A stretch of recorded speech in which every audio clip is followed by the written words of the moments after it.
When to prune walnut trees.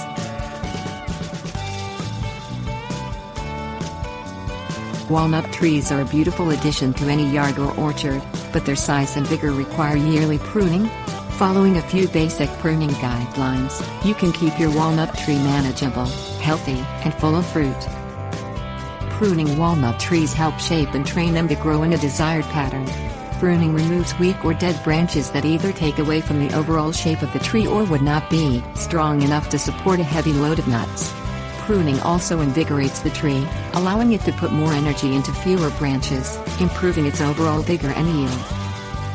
When first planting a walnut tree, prune the top third of the tree back to a strong dormant bud. This bud will become the main growing shoot, creating a single trunk or leader.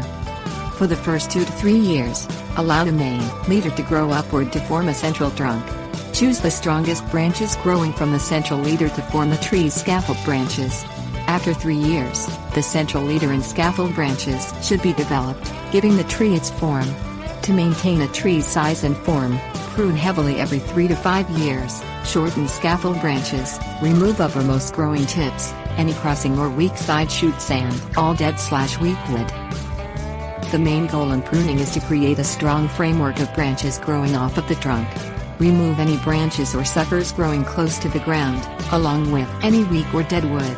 Remove any branches growing at a low angle off the trunk perpendicular and any drooping limbs that might break under a heavy load. Trim and thin out some of the vertical shoots on the top of the tree to force growth downward for easier harvest next year. It is best to prune branches when they are small so the cut and wound size is minimized. When removing larger side shoots, the cut should be made leaving the branch collar, or base of the removed limb. The branch collar is the part of the tree that will scab over, sealing the wound from insects and diseases. Never prune a side limb flush with the trunk.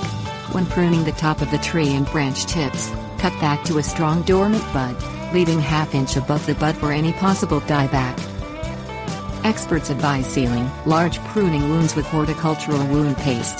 Simply brush on a thin layer of wound paste to seal the wound and protect the tree from pests and diseases. The tree will be protected until it can seal the wound itself.